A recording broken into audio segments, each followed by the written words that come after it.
Since he was a child, Patrick had been saving and treating animals, and he knew for sure that in the future he would become a veterinarian. All the neighbours' cats, dogs, and even roosters were constantly under his watchful eye, but the forest dwellers also had enough of his attention. There was not a day without him bringing home some poor toad or squirrel who needed his urgent help. His mother, of course, was not happy about all this, but she liked the fact that her son was growing up as a kind and compassionate boy. Eventually, deciding that a good veterinarian will not remain without work in the village or in the city, she put up with her son's hobby. But Patrick's friend Cheryl did not share his passions. Patrick often brought to her his pets, trying to instill love for beetles or spiders in his girlfriend, but she was only scared. "I want my own farm when I finish studying, but I haven't decided what kind of animals I will breed. When we get married, you will have to help me, so you better get used to it right away," smartly reasoned Patrick. Cheryl only snorted in response. They had decided to get married when they were 10 years old, but right now she was not planning to spend her life in the countryside with cows and horses. The girl dreamed of life in a big city, her own car, and expensive fashionable stores. Years went by. Patrick graduated from the veterinary school, served in the army, and returned to his native village to work as a veterinarian, while Cheryl was studying to become a teacher. During her studies in the city, the girl became very unused to village life and to Patrick, who was just a good friend to her. The girl did not come home often, and Patrick was too decent to impose, but he remembered his promise firmly and just quietly prepared for the upcoming wedding. Cheryl, on the other hand, thought more and more often that they were not a couple. During her studies, she had seen too many guys from the city, and she began to think that Patrick was too simple for her. She finally realized this when she met Brandon, the opposite of her childhood friend. Unlike Patrick, saving up on everything to save money for the wedding, Brandon was generous and could afford to take the girl to a club or restaurant. In addition, Brandon was handsome and seemed very intelligent and well-rounded to Cheryl. The girl was madly entertained by him, not like by Patrick, who was only talking about cows, sheep, and their diseases. So Cheryl, who was dreaming of a beautiful life, began to think seriously about how she could avoid marriage without hurting Patrick. "Daughter, come to your senses. Have you thought about Patrick? He loves you," wailed her mother when Cheryl informed her that there would be no wedding. "Nothing. He'll fall out of love. I have to think about myself. I want to live decently in the city, not in a barn with animals and with Patrick. I won't have any normal future." "But how do we tell him? After all, everything is ready for the wedding." But Cheryl did not care much about her fiancé's feelings, because in her mind she was already on the trip that Brandon had promised her. She quickly packed her bags and left with him to the sea, absolutely not worried about what would happen after her escaping. She did not see how worried her mother was, making excuses to the neighbours and relatives, and did not know how Patrick had withdrawn into himself and almost become a heavy drinker. She was in love, and she refused to notice how her actions were breaking other people's hearts. 6 months later, Cheryl married Brandon and never appeared in the village again. But the girl's life did not turn out the way she had imagined in her rosy dreams. Soon after the wedding, she found out that Brandon was a gambler, and the money that he used to win her heart was won by him at the casino. An ordinary manager in a small company could not afford to live the high life. As long as he was lucky in the game, he threw money left and right, but when luck turned away from him, Cheryl had to deal with an entirely different Brandon, angry and irritable. Accustomed to living the high life, Brandon snapped at Cheryl at the first difficulties and rebuked her for any expense. And this, despite the fact that Cheryl was working and their family budget often consisted only of her salary. Gradually, Cheryl felt more and more disappointed. She often thought of Patrick and she sighed heavily. Cheryl heard that her faithful friend had long ago left the village, married and become a father, and the girl was very bitter at those thoughts. Cheryl couldn't share her frustrations with her mother, so the only person she could talk to heart was her friend Virginia. She always willingly listened to Cheryl and expressed her sympathy, but if Cheryl had been more attentive, she would have noticed her insincerity. Virginia, a gorgeous single blonde, enjoyed Cheryl and her husband's company and joined them not only at their home, but also on picnics, birthdays, and other holidays. At first, Cheryl and Virginia were working together in the daycare centre, but then Cheryl went to work at the orphanage. The family constantly lacked money, so Cheryl had to take more and more extra shifts at night, and she used to come home tired in the mornings, like Brandon after another night spent at the casino. On that fateful morning, Brandon was not at home, though the bed was not made. Cheryl decided that he had left before she got home. Adjusting the pillow, she noticed a long blonde hair on it, just like Virginia's.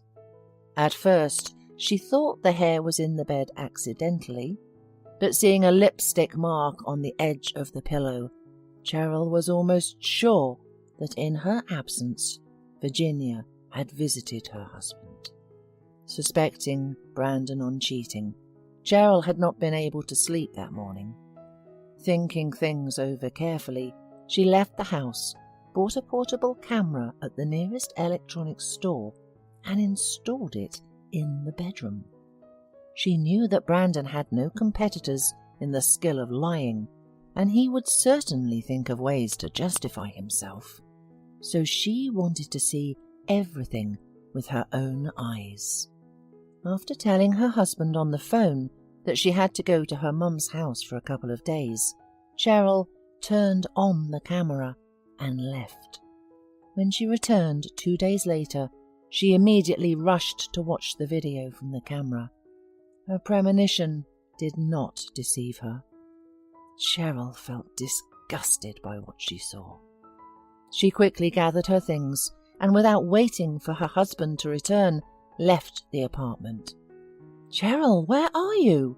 Brandon and I are worried." Cheryl heard the worried voice of Virginia, who called her a couple of hours later. "You must have been robbed. All your things are gone."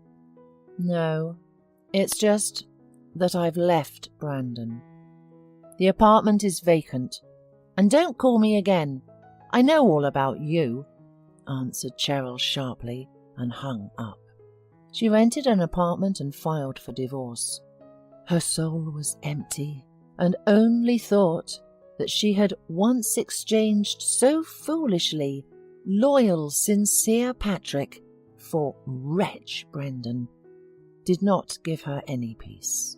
One day, a 4-year-old boy named Tommy was brought to the orphanage where Cheryl was working. He amazingly resembled Patrick in his childhood, and in addition, by some strange coincidence, he had the same last name.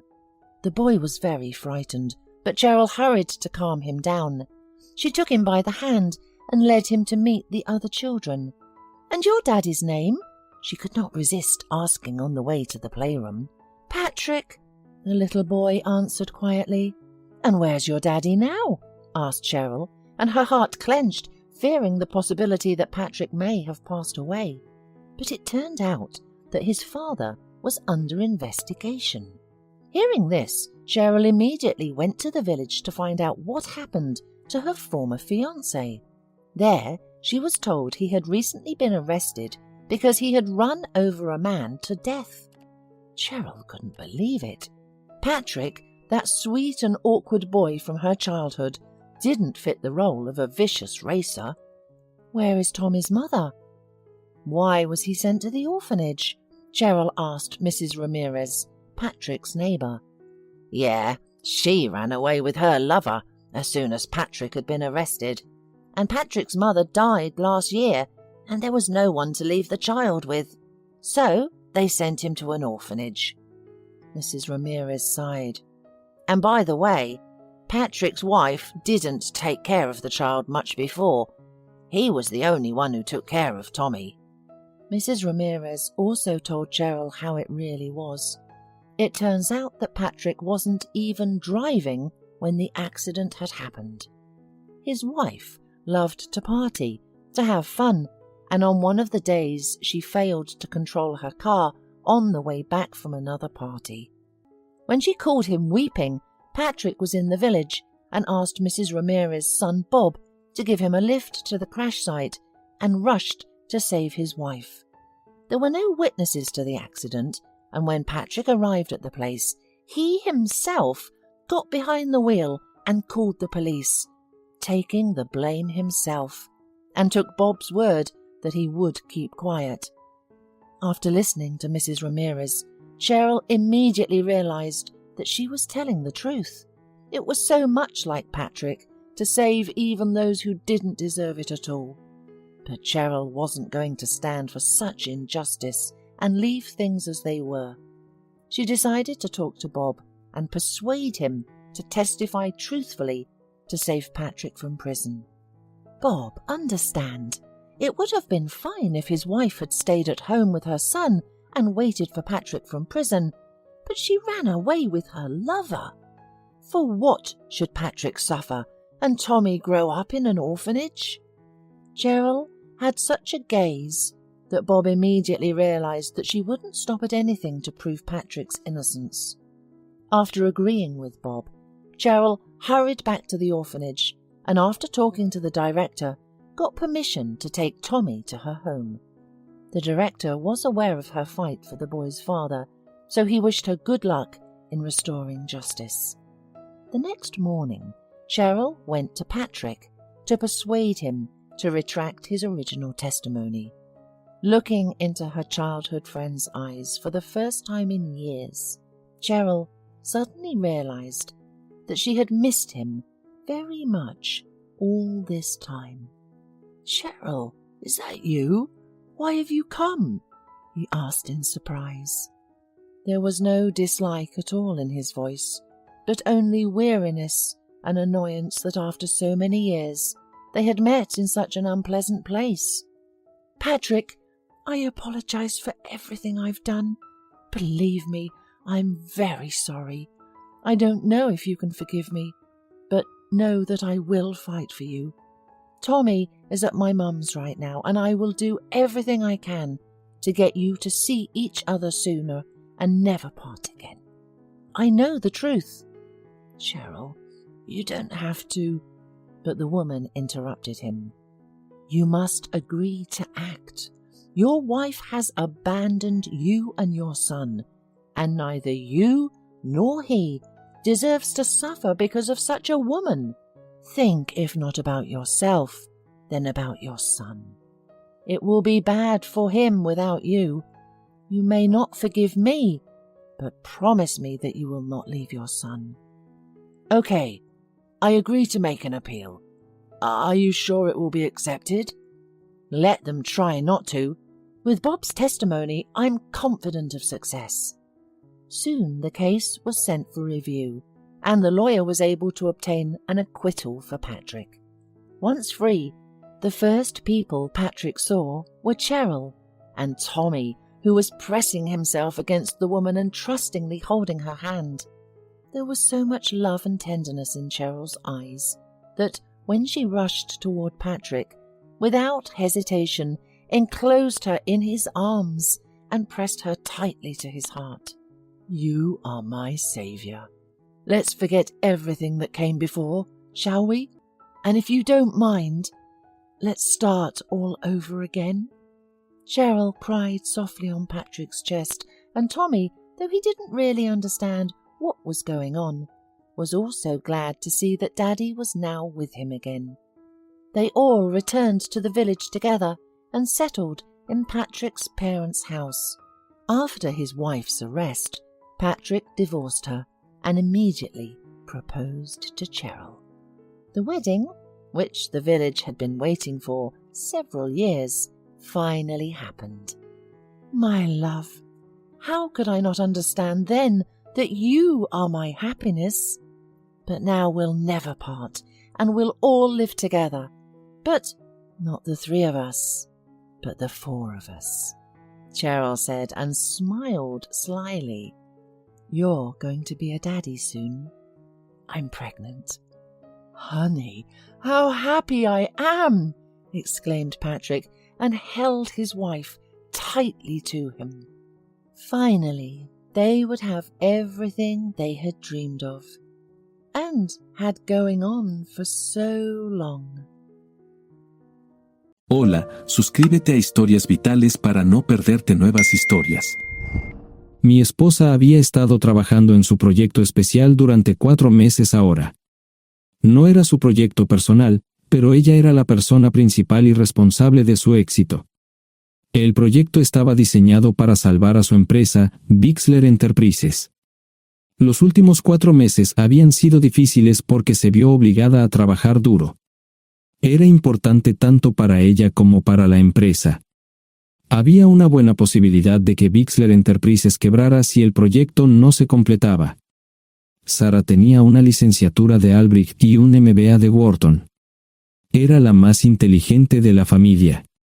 Yo empecé a trabajar como mecánico de autos justo después de la secundaria y después de 21 años seguía siendo mecánico de autos. No me importaba porque me gustaba el trabajo y pagaba bien. Era suficiente para pagar la universidad de Sarah y criar a 2 hijos. No vivíamos lujosamente, pero estábamos bien. Los niños ya se habían mudado, y las cosas iban bastante bien con nuestros ingresos. Sarah quedó embarazada 3 meses después de casarnos a la edad de 18 años. Durante los primeros años de nuestro matrimonio, vivimos con mis padres. Ellos tenían una gran casa vacía ya que 4 de mis hermanos se habían mudado. Eso significaba que teníamos una niñera mientras Sarah completaba sus primeros años de universidad. Debido a 2 embarazos, la carrera de 4 años le llevó 6 años completarla. Fue difícil, pero lo logró. Siempre tuve trabajo y nunca me faltó trabajo extra si lo necesitaba. Después de que Sarah se graduó de Wharton, alquilamos nuestro propio lugar. Tuvo ofertas de trabajo de varias empresas grandes, pero todas requerían que nos mudáramos. A mí no me importaba, pero Sarah quería quedarse cerca de casa. Por eso decidió trabajar en Bixler Enterprises. Pagaba bien, pero lo más importante, le daba responsabilidad y la oportunidad de avanzar. Sarah era una empleada trabajadora y dedicada. La presentación es el jueves en el Hotel Dicen en Filadelfia. Tomé unos días libres en el trabajo para ayudarla según fuera necesario. Al final, todo lo que logré fue hacerle algo de comer cuando llegaba a casa. No sabía nada sobre su trabajo, ni tampoco quería saber, los negocios corporativos de alto nivel me aburrían. Empresarios de Europa, Asia y América del Sur venían aquí, la empresa pagaba sus boletos de avión y proporcionaba habitaciones en el Hotel Dicen mientras estaban aquí. Era caro como el infierno, y por algunas cosas que Sarah había dicho, la empresa estaba sobreestimando sus finanzas. Su presentación era importante para ella, para la empresa y para más de 200 empleados. Hasta el martes por la noche, todo iba bien. Sarah llegó a casa con un traje nuevo, un traje gris con una blusa blanca.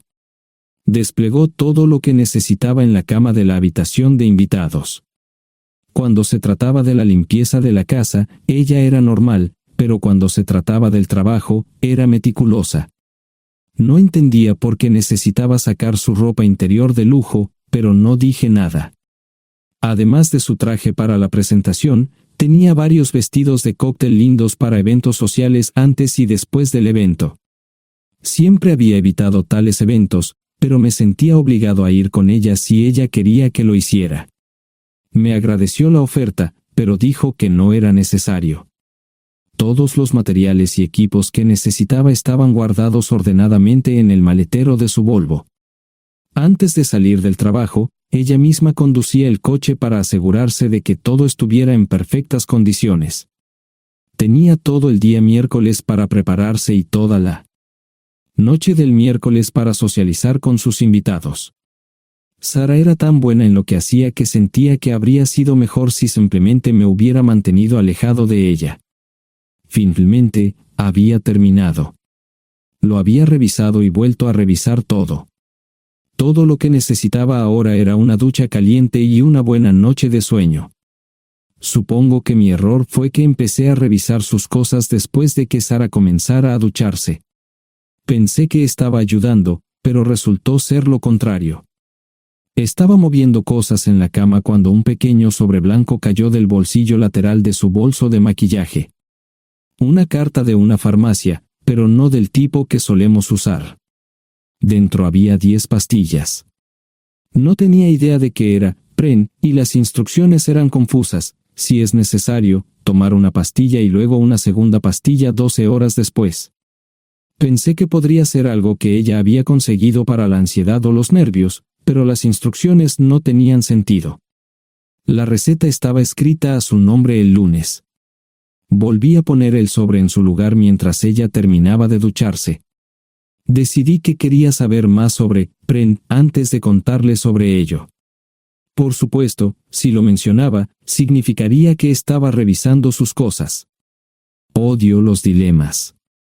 Mientras Sara se preparaba para dormir, fui a nuestro ordenador doméstico y busqué. 10 minutos después, me uní a mi esposa bajo las sábanas. Pasé toda la noche despierto, preguntándome por qué mi esposa había recogido una receta para la píldora del día después, especialmente después de que me hicieran una vasectomía hace 10 años. A la mañana siguiente, me levanté temprano, pero no estaba descansado. Di un largo paseo, esperando que despejara mi mente. Me dirigí hacia casa con reticencia, temiendo lo que podría hacer o decir cuando llegara allí. Mi hijo Joe se unió a la Marina después de la escuela secundaria y estaba en su primer año en San Diego. Nuestra hija Gloria se casó con su amor de la infancia el año pasado y acababa de mudarse a Dallas. Eso dejaba solo a Sara y a mí. Echaba de menos a los niños, pero esperaba envejecer con mi esposa. Ella era la única mujer que me había interesado, y ahora todo estaba. Si Sara estaba teniendo una aventura, lo ocultaba bien.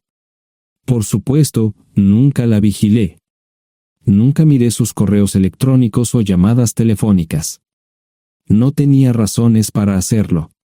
No tenía forma de saber qué estaba haciendo en el trabajo o después del trabajo. Confiaba en ella completamente. Ion, ¿dónde demonios has estado? ¿Quieres huevos o algo? No, solo café. No me sentía con muchas ganas de hablar. ¿Qué pasa, cariño? Solo son 3 días. Puedes venir si quieres, pero te aburrirás como una ostra. No, realmente no quiero ir, pero odio dejarte sola. Me preocupo cuando no estás aquí. Es muy dulce, querido, pero estará bien. No voy a salir del hotel en todo este tiempo.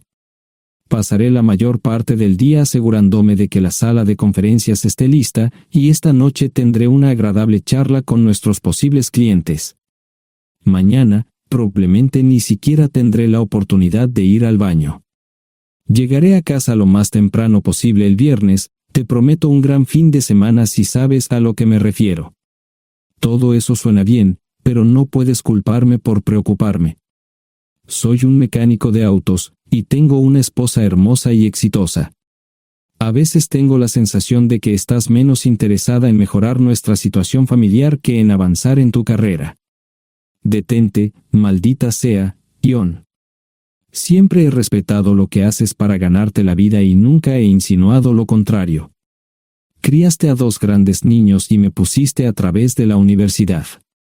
Eres un gran esposo, un gran padre y un buen proveedor, y nunca olvides eso. Terminé mi café mientras ella recogía la mesa. ¿Quieres que te llame? No, no es una buena idea. Tendré el móvil apagado, y voy a apagar el teléfono de la habitación por la noche para poder dormir. Te llamaré siempre que pueda. La ayudé a cargar el coche, era tan meticulosa con eso como con todo lo demás. Trabajando, le llevaría 3 horas llegar al Hotel Lysen. Me quedé en el porche y la vi marcharse. No me molesté en preguntarle por las pastillas. Pasé el resto de la mañana en el porche. No recuerdo haberme preocupado tanto como ahora. Me sentía pequeño e insignificante. Me sentía fuera de mi liga. Era un tipo de pueblo con un trabajo mediocre y una esposa exitosa. Era una combinación equivocada. Debería haberlo notado antes. Me sentía estúpido. El mejor traje que tenía era una chaqueta azul y un par de pantalones.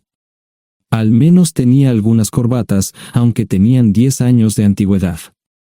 Acababa de terminar de vestirme cuando sonó el teléfono fijo. Oye, cariño, solo quería avisarte de que llegué bien. ¿Tuviste un buen viaje? Supongo que el tráfico no estaba demasiado denso. Estuvo bien. Te llamaré esta noche. Ahora tengo que irme. Estoy en la habitación 714, Sara. Puedo estar en casa de mis padres o en la de mis hermanos esta noche si quieres llamarme a mi móvil. De acuerdo. Suena el teléfono móvil. Te quiero, tengo que irme. Me tomé mi tiempo para llegar a Filadelfia. No fui directo al Lysen, primero me detuve y compré un filete con queso. Prometí hacer una larga noche. No estaba seguro de qué iba a hacer. Estacioné en el garaje del hotel y simplemente esperé. Tarde o temprano, tenía que entrar en el hotel. Simplemente no podía decidir cuándo hacerlo.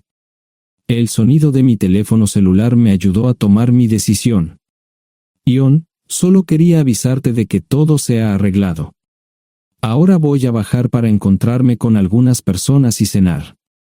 No olvidaste nada, ¿verdad? No, todo está bien. Tengo todo en mi habitación para mañana. ¿Necesitas algo? No, Ion, relájate. Voy a apagar mi teléfono. Te llamaré mañana por la mañana. ¿De acuerdo? Ríe, diviértete. No es divertido, Ion, es trabajo. No parecía estar demasiado fuera de lugar. El vestíbulo, el restaurante y las salas de conferencias estaban llenos de gente, así que pude pasar desapercibido.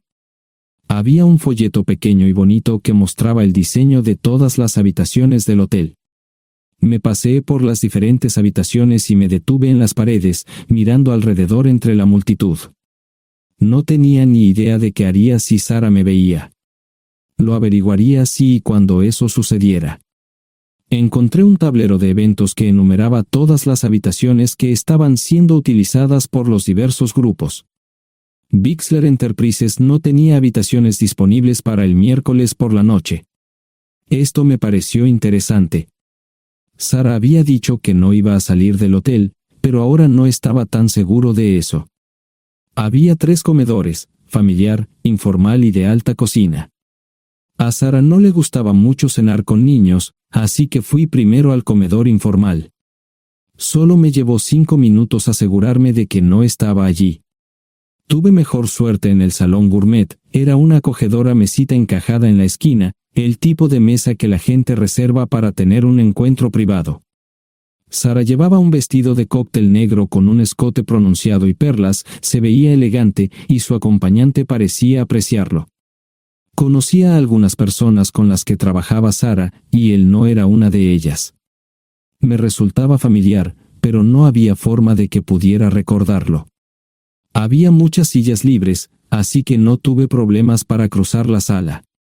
Había velas y pequeños candelabros de cristal en las mesas. Apagué la mía y le dije al camarero que me molestaba por el glaucoma. Pedí el plato de pollo de siempre y me acomodé. El camarero me sirvió el café por tercera vez. Disculpe, el tipo en la mesa de enfrente me parece muy familiar. ¿Sabes quién es? Sí, ese es Malcolm Eugene Foote. Es miembro del Consejo Municipal, se espera que se postule para el Congreso en los próximos años. ¿Es esa su esposa con él? Es muy bonita. No, esta es la primera vez que la veo. Siempre usa esa mesa para señoras especiales, si me entiende. Simplemente le sonreí y pedí la cuenta. Nunca había visto a Sara tan sensual con un hombre antes. Parecía captar cada palabra que decía, como si fuera Dios o algo así. No estaban haciendo nada inapropiado, pero tampoco era platónico ni profesional. Cuando me fui, estaban terminando su segunda botella de vino. Ahora entendía por qué se había llevado su lencería elegante. Me acomodé en una esquina del vestíbulo para que no me vieran. 10 minutos después, salieron del restaurante. Ella le tomaba la mano mientras caminaban por el vestíbulo hacia el ascensor. Observé cuidadosamente los indicadores de piso. Que el ascensor se detuviera en el tercer piso era una buena señal, significaba que no lo había llevado a su habitación. Era una mala señal cuando el ascensor no llegaba al séptimo piso, significaba que ella fue a su habitación. Por si acaso me equivocaba en algo, me senté en el vestíbulo y observé el ascensor durante 1 hora.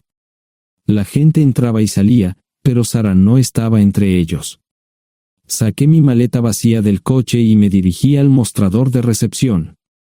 Aunque podía demostrar que era su esposo, me costó trabajo conseguir una tarjeta llave. Se dieron después de llamar a la habitación, pero nadie respondió. Finalmente, estaba en camino a la habitación 714 con la tarjeta llave. Ni siquiera encendí las luces al principio, simplemente me senté en la oscuridad de la habitación durante más de 1 hora. No fue difícil asegurarme de que no regresara a la habitación. Primero, empacé todas sus ropas y pertenencias personales. No dejé nada atrás.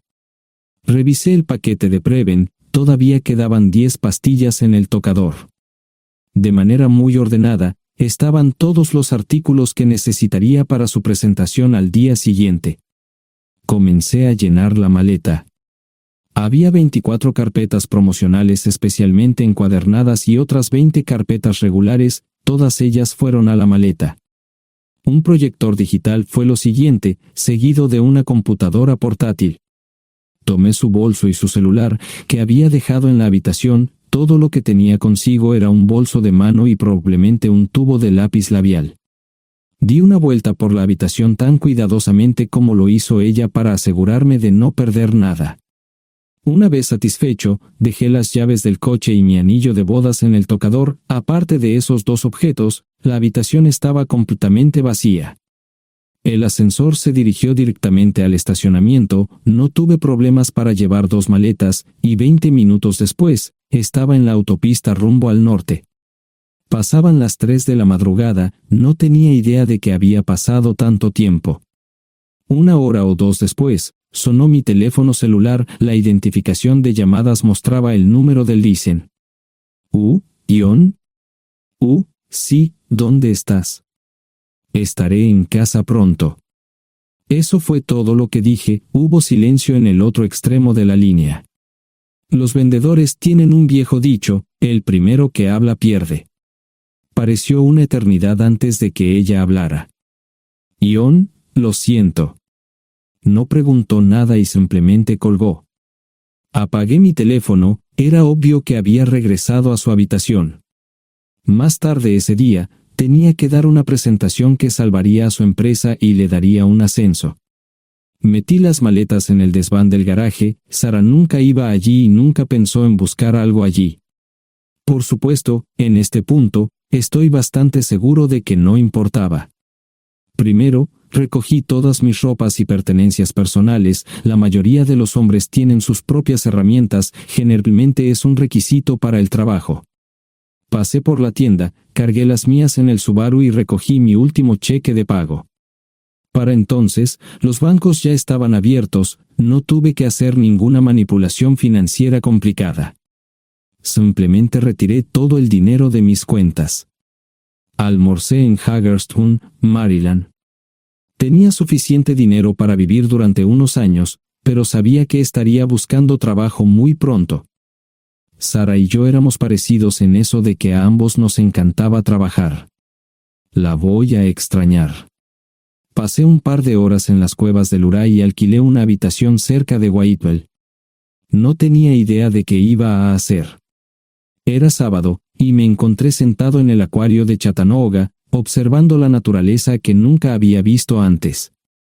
Pasé unas horas simplemente relajándome y decidí que era un buen lugar para estar. Compré un pase anual para el acuario y, para la hora de la cena, tenía un lugar donde quedarme. Era un remolque móvil en el parque, pero estaba amueblado y era económico. No necesitaba mucho. La primera cosa que haría el lunes por la mañana sería conseguir un trabajo. Un buen hombre de mantenimiento siempre puede conseguir un trabajo, especialmente si está dispuesto a trabajar duro. Podría permanecer discreto hasta que fuera el momento de renovar mi licencia de conducir o las etiquetas del coche, me preocuparé por eso cuando llegue el momento. El domingo por la tarde, llamé a Gloria.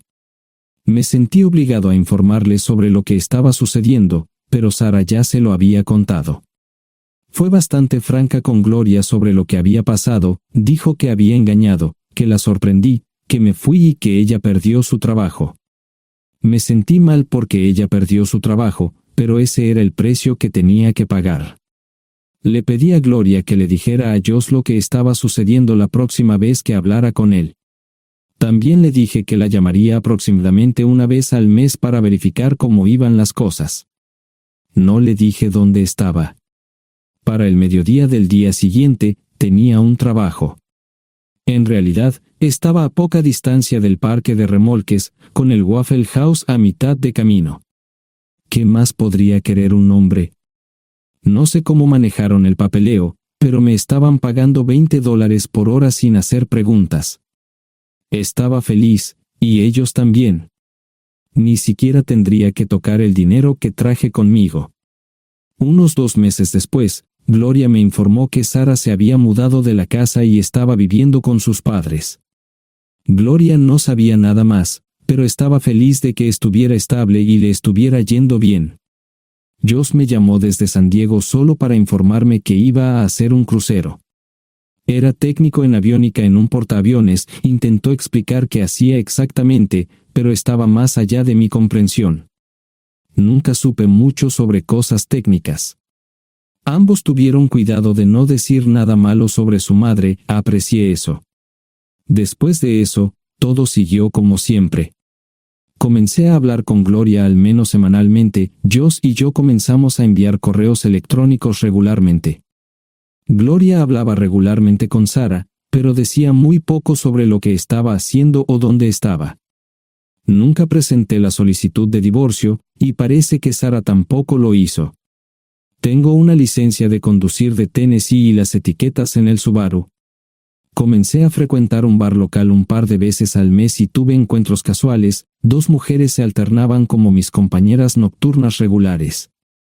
No buscaban compromisos, y yo tampoco, parecía funcionar bien para todos nosotros. La vida era buena. Eso fue hace mucho tiempo, y gradualmente olvidé a Sara. Con el tiempo, el Subaru comenzó a darme problemas, había olvidado cuánto tiempo había pasado. Tenía más de 200,000 millas. Estaba reflexionando sobre esto con una jarra de cerveza un día cuando me di cuenta de que habían pasado casi 5 años desde que me fui de casa.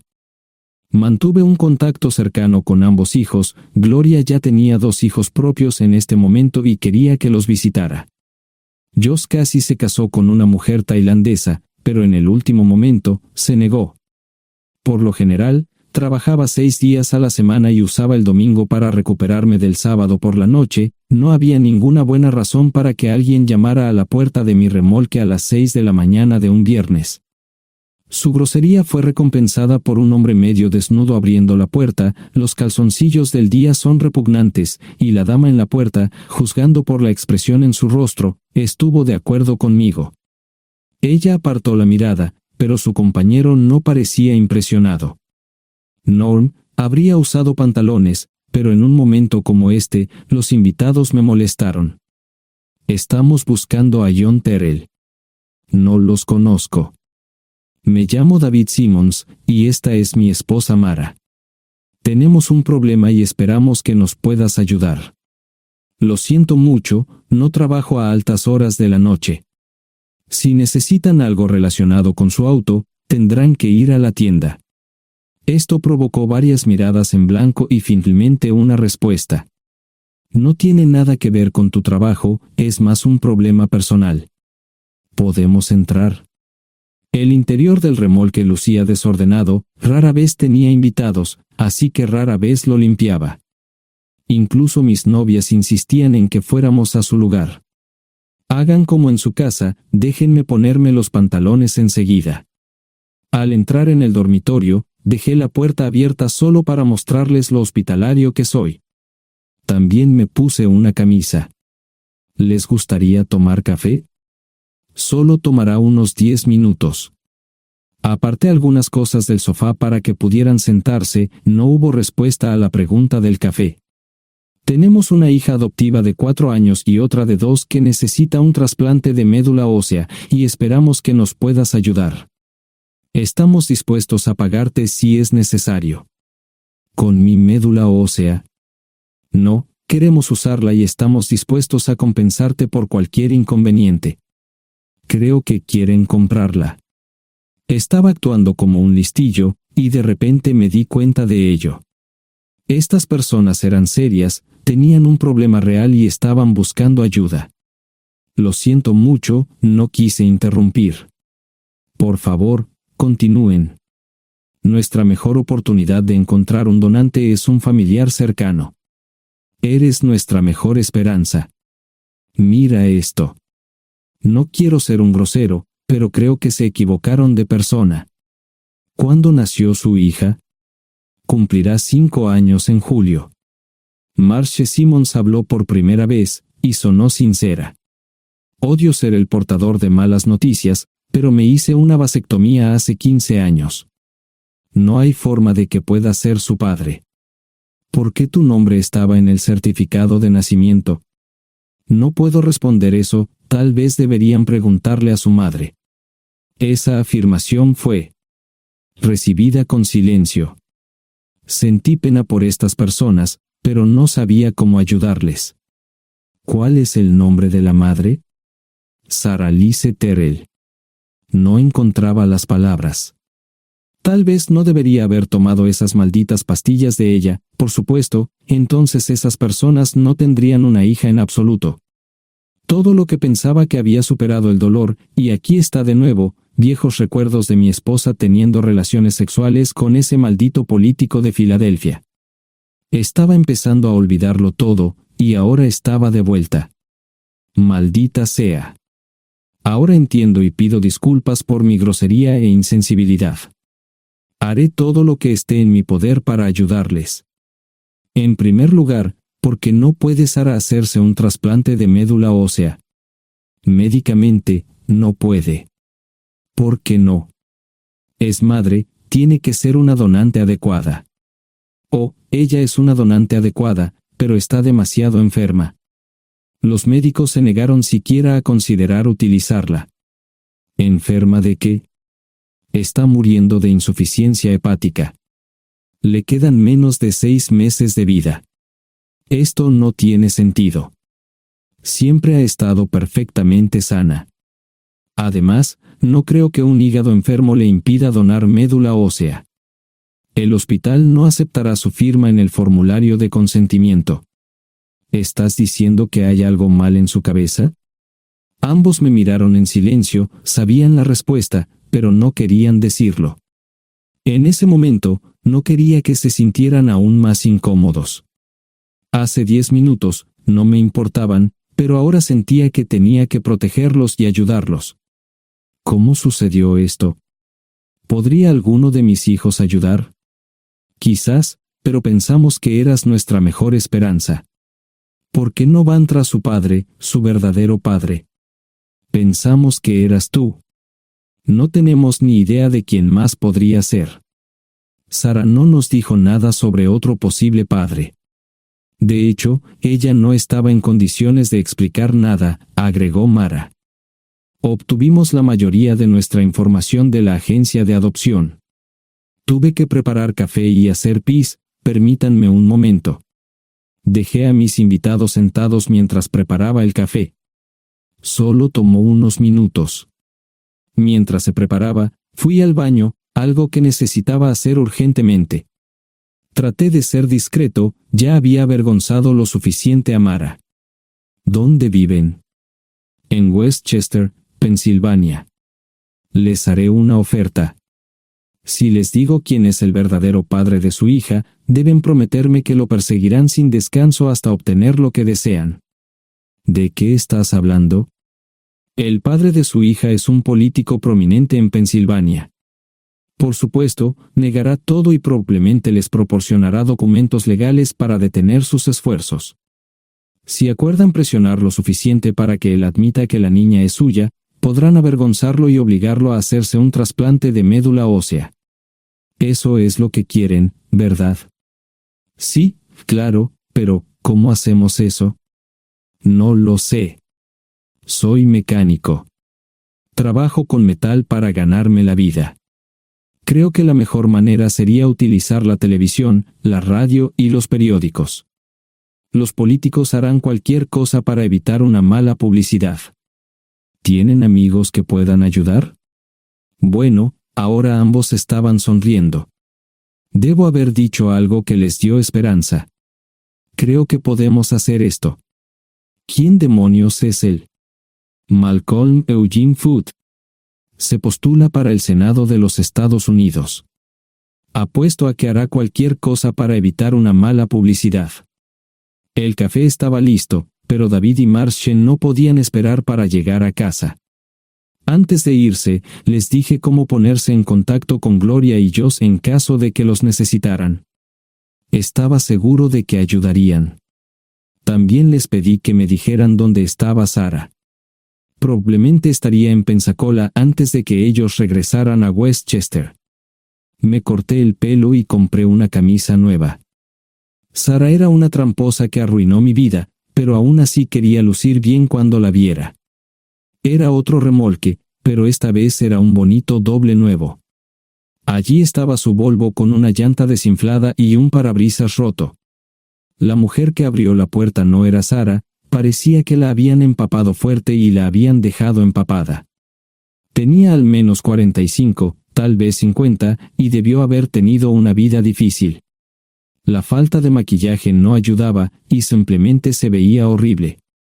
No tuve la oportunidad de abrir la boca. Caray, si no es John Terrell. Nunca esperé verte aquí. Tuve que usar la vieja línea, me estás poniendo en desventaja. Sherry Hart. Pasa, entra. ¿Quieres una cerveza? No, pero gracias. Estoy aquí para ver a Sarah. Sherry cruzó la habitación y se detuvo en el buffet del comedor. Aquí está, John. Mírala todo lo que quieras.